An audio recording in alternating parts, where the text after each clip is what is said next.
Welcome back to the Marine Corps Movie Minute, where we discuss movies of the Marine Corps 1 minute at a time. Today we have reached minute 126.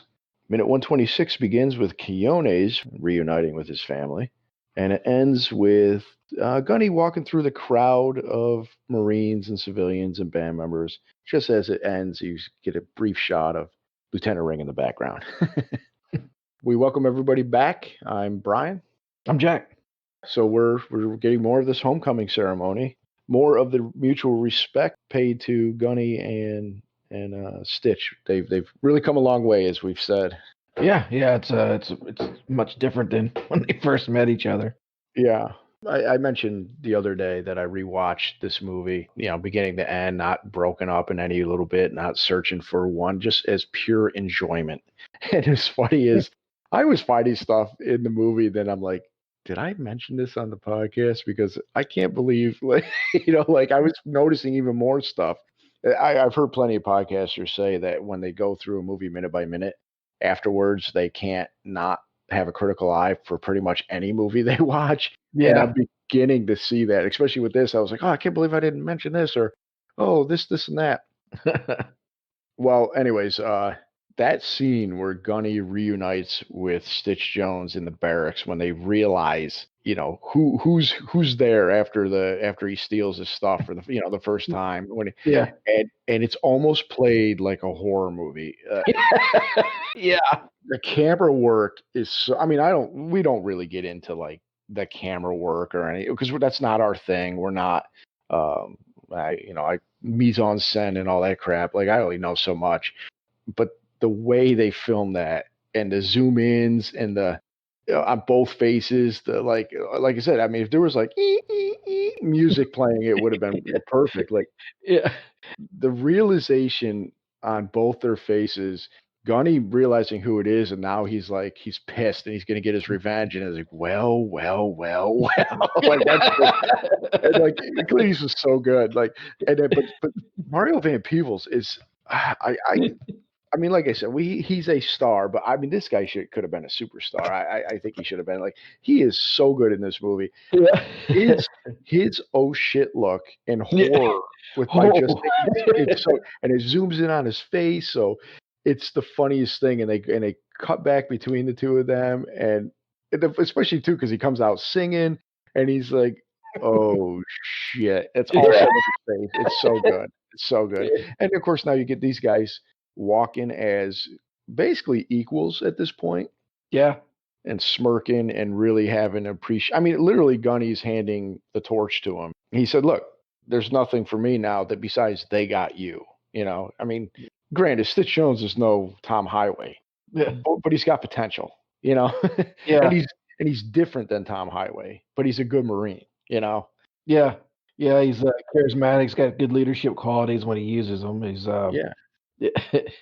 Yeah, honestly, we joked about like if they ever did like a sequel where if they do, how they do the sequel reboots now, Stitch Jones could play a charismatic first sergeant or, sergeant major at this point, I could see Heartbreak Ridge 2, Electric Boogaloo and Stitch Jones, being the but it just, he'd be different than Tom Highway, he could do that. I would watch that movie. Just before Stitch and Gunny break off, and I think this is the last time we see Stitch Jones. We maybe get a brief glimpse of him next minute in the background, but I really don't think so. I think we say goodbye to Stitch. Oh no, yeah, as he gets swallowed up by that crowd of young ladies. Something we never got to see when we were in was happy women when we came home. Yeah, I was gonna say us getting swallowed up by a bunch of happy young women. Only at the strip club. Only, yeah, exactly. And I don't think they were happy. No, we say goodbye to him. It's a nice moment because he says, well, first off, before that, I like this. It's kind of just glossed over, but I guess all these marching bands and parades are old stuff to you. And he's like, Gunny just says, actually, to tell you the truth, this is the first time. Stitch doesn't acknowledge that. And he's just like, well, there are my ladies. Gunny, duty calls. Yeah. And he goes off. And actually, that is the last line of dialogue in this movie. It is, isn't it? Gunny, duty calls. Yep. And given what we just learned about him re-upping, there's dual meaning to that actually. He's, obviously duty calls because he's gonna go take B Stitch Jones. Yeah. Duty calls because booty calls. Right, exactly. I think we got our title. Uh, he's gonna go, service the ladies because he is an authority on lovemaking and music making, as we've been Yeah. told. Yeah. But he's also duty calls is he's gonna re-up and continue on as a Marine and not some asshole rock and roll star. Yeah. Oh, I think he's gonna do both. Gunny continues on. He's got no one there, at least not so far. Yeah. He goes through the crowd. He's looking around. We get a good thing of we see basically the rest of Recon for the most part reuniting because we get a Forgetti, we get Quiones again, we get Collins. We really didn't see him reunite with his family earlier. We get Collins, we get Lieutenant Ring with his family of all wearing glasses. Yeah. I wonder how many of those were actually like the real family members. Oh, that would be kind of neat. That would be kind of cool if they could have just had the real life people kind of come and greet them. Because Yeah. I mean, obviously they could have just pulled any extra and be like, "Hey, you're going to be this person. You're going to be this person." But Yeah. you look at Lieutenant Ring's family, and you could really believe that that's his real Yeah. life family. Well, and you look at some of them, some of the reactions actually look like people that actually know each other. Like they're not some extras that they just kind Yeah, of stuck together. Like I don't care how good an actor you are, there's just some kind of a shorthand that you have with people that you know. yeah, that'd be interesting. I wonder if I wish stuff like that's which I wish we could have thought of to ask Pete when he was on. Speaking of him, we get a shot of him. I think at the beginning, um, and in the middle, he's hugging. He's hugging two different women. The I wonder if woman, they're sisters. I was wondering that because like it doesn't look like it's his girlfriend type thing. It's not like whatever, but it's just like a nice hug. Right at the 2 second mark, you can see the woman that he's hugging. Mm-hmm. She looks an awful lot like the woman that Chuzu was dancing with at the officers club. Oh, right. Sweet's going back to the brig. Oh yeah. Chuzu has no shame, Yeah. and Swede's going to be a private forever. Yeah. No re-up papers for you, son. Yeah. And then right about the 38 second mark, we see him hugging a different woman, and that same woman is kind of walking up, Yeah. and that's it for Swede. We say goodbye to Swede. We do get another shot of Quiones as Gunny goes through the crowd. We don't see Aponte anymore. Collins again. We see Collins with his family. But yeah, I think our last shot of Aponte. Oh no, we do get Aponte right at the last 57 second mark. Aponte's hugging Mrs. Aponte. Yeah. Punching way up above his weight. Oh, for sure, totally. Yeah, Gunny's just kind of taking it all in, watching his Marines reunite, do something he's never got before, which is a homecoming like this. Yeah, which I mean, in the context, it's like for us now, news footage always showing, a welcome home and stuff like this. But remembering that, he was a Vietnam vet, Yeah, that he didn't get this. Now, Korea, you figured he would have gotten something, but I don't think maybe so. not. Yeah. I don't think so. I think at that point they were so sick of war because of World War II was not that long before. Yeah. I really don't think there was pomp and circumstance at all for that. Well, I think stuff like this too is probably a reaction to the shameful behavior of the Vietnam vets coming back. I mean, I think it's great nowadays how everybody is thank you for your service, and I think there is a big acknowledgement of the military and their sacrifice. I think it's great, hands Yeah. down. Yep. But there is a cynical response to why this happens, Yeah. and there's a couple reasons in my opinion, and I could be wrong, so I reserve the right to be wrong. But in my observation, there is the people who genuinely appreciate the military, um, and even the people who maybe don't appreciate the military realize that the way the Vietnam vets were treated was wrong, Yeah. 100% wrong. Yeah, they didn't have anything to do with any of that Right. stuff. They were just going they were doing what they were told. Right. So people, even if they agree with the action or not, they realized, well, it's not the troops' fault. Like, so even if, like, I disagree with the Iraq war, but the troops didn't say, let's go, the person I disagree with told them to go. So people went out of their way to, make sure they didn't repeat the same mistakes that the Vietnam vets got. And so you got people on both sides of the aisle, kind of both, people who love the military, people who may hate it, but are at least not going to make the same mistake, Yeah. as far as military action. So that's one reason. Do you don't want to make that mistake? Of course, Right. again, I guess the second reason could be because people genuinely appreciate the military and just want to celebrate them. But then there's a more cynical reason, I think, too, Yeah. is when Afghanistan, Iraq war, all the war on terror first kicked off, which is where all this "thank you for your service" kind of really kicked in, because nobody gave two shits and anything Yeah. in the '90s. Like, because I actually talked about it, like none of this happened for us. No. I'm not saying like, oh, so we didn't really This would have deploy. been a pain in the ass, man. Every time you go somewhere and you come back, and Yeah, they're all this like, fuck. right. Because somebody will fuck it up. Somebody in the upper echelon is going to turn it into something else. Yeah. Yeah, but I mean, we had plenty of people go out on floats for 6 months and stuff like Yeah. that, and there was none of this when they got back, so, Yeah. um, They just showed back up to work one day. right. Exactly. So, anyways, but the more cynical thing is people who criticized going to, the wars that they didn't think we should be part of. There was a lot of "I support the troops, I don't support the war," and it was almost like that's their cover Yeah.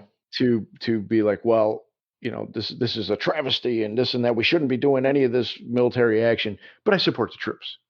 So and that was cover to be able to criticize what was going on, but trying to distinguish yourself from sounding like you're basically anti-military. You know what I mean?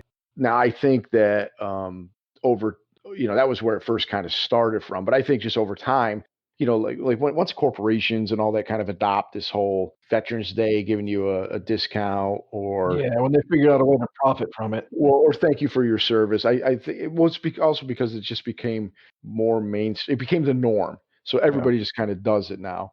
I joked the other day, when it's always awkward when somebody says thank you for your service. I think it's great. I encourage people to continue to do it. It's just I'm an awkward person when people say it to me, especially Yeah. when I'm like, most people don't know the difference between the branches, or whatever. They just see that you serve, and I think that they automatically think you were in Iraq, stuff like Yeah. that. And like, I didn't do that, so I also kind of feel like a little bit of a fraud, where it's kind of like, you think you're thanking me for my sacrifice, and I said it in North Carolina for 4 years, stuff like that. But at the same time, like, I have to like, I laughed the other day because, like, there was one time I saw like some ROTC kids that were clearly high school kids. Their uniforms weren't any sort of military uniform at all. They were just like they were a military academy. That's what they were. And people started clapping and telling them thank you for your service. And I was like, oh no. Oh, good. I'm That's like, my, I'm like, oh, these are kids. They're not in the military. They went to a military school. Like, oh yeah, man. and I was just laughing because I'm like, just people don't know, but they see the uniform and they think that's what they have to say, or maybe Yeah. they genuinely want to. They genuinely may want to, but they just don't know. And I'm like, that's why a lot of times I'm like, I won't say thank you for your service to most people that I see that are veterans. If I Yeah. see a Marine, I may say Semper Fi. Yeah. That's it. But I typically will not say thank you for your service, especially when it's like two service members circle jerking each other of like, thank you for your service. No, thank you for your service. Yeah. Well, yeah. It gets a little, especially if there's a bunch of you around. And it's like, it's like, Oh doctor, no. doctor, Doctor, doctor, doctor, doctor. doctor. Although I did see, I think it's either Grunt Style or Leatherneck for Life. I forget which one. Both excellent t-shirt companies, so go check them out. They both have great options and great t-shirts. One of it was the National Defense ribbon with an eagle over it, and it says "I served." And I want to get that so bad because I think it's hilarious. The only problem is most people won't get that I'm doing it ironically. Like, that's the joke. Like, I serve. Look at me. I got my national defense ribbon. Yeah.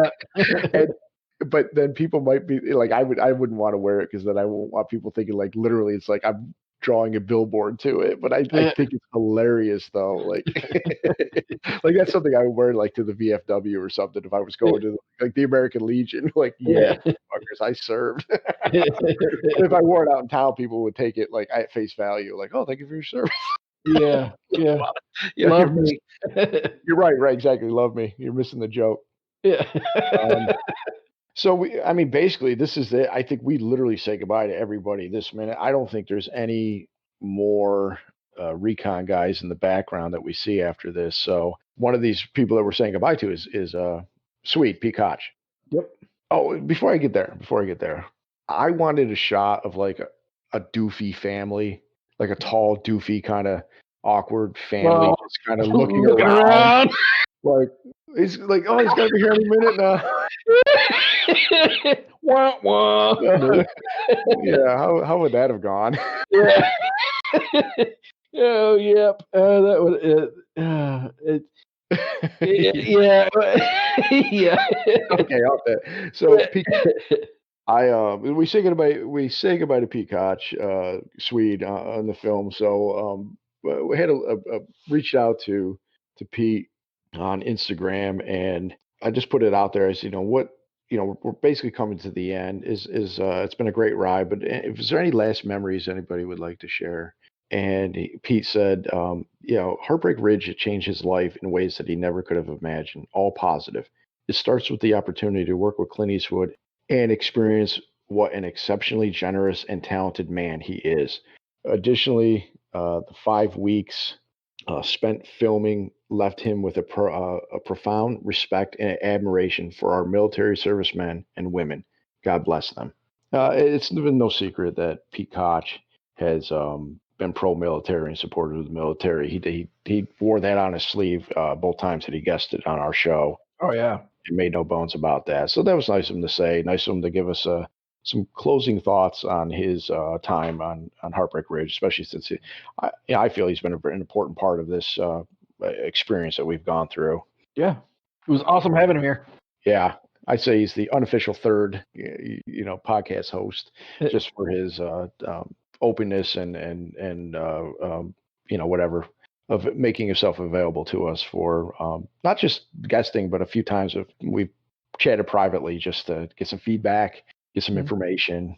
In fact, I recently just shared a behind the scenes photo provided by him. I just checked with him real quick, make sure he was fine if I shared it. Of course, he was. He's very giving of this movie and of the military. So thanks to Pete for coming on. Thanks to Pete for being there and giving us just a bevy of information. But that being said, you got anything about this minute you want to cover? We need Towel Guy walking around in the background of all these scenes. I wish we could have gotten him on the show. Oh, that would have been awesome. I don't know. I miss Towel Guy. Yeah. Towel Guy needs to come back. Towel Guy needs his own movie. Right. Rise of Towel Guy. Yeah. No, man, I got nothing. Okay. Well, let's wrap it up. It's Friday, so please go to moviesbyminutes.com. Check out the other Movies by Minutes.